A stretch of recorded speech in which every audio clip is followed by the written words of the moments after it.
যখন কোরআন হাদিসে পড়ি গীবত করলে জাহান্নাম, অহংকার করলে জাহান্নাম, হিংসা করলে জাহান্নাম, আমার সঙ্গে সঙ্গে মনে হয় আমার বিশ্ববিদ্যালয়ের অমুক স্যার ও আগে জাহান্নামে যাবে, ও খুব গীবত করে। অমুক পীর সাহেব ও আগে জাহান্নামে যাবে, ও খুব হিংসা করে। অমুক মৌলানা সাহেব ওর খুব লোভ, ও সবার আগে জাহান্নামে যাবে। কিন্তু আমি আব্দুল্লাহ জাহাঙ্গীর জাহান্নামে যাবো আমার একবারও মনে হয় না। এটা একটা ভালো কোয়ালিটি না খারাপ কোয়ালিটি?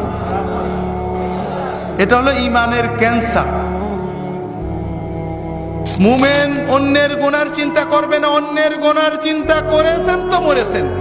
কার দাড়ি ছোট, কার বউ বেপরদা করে, কে খারাপ করেছে, এই চিন্তা শয়তান একবার আপনার ঢুকাতে পারলে অমুক দল খারাপ, অমুক পীরের মুরিদ খারাপ, অমুক লোক খারাপ, অমুক গ্রামবাসী খারাপ, অমুকের দাড়ি ছোট, অমুকের বউ বেপরদা, অমুক একদম ভালো না, এই চিন্তা একবার শয়তান ঢুকালে আর শয়তানের আর চাকরিই থাকবে না, ও অন্য জায়গায় চলে যাবে, আপনার কাম শেষ।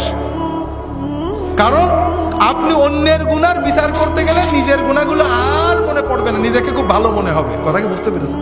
তাহলে তওবাও নসিব হবে না, আর আপনার অহংকার, গীবত আর আত্মগরিমার কারণে সব ধ্বংস হয়ে যাবে।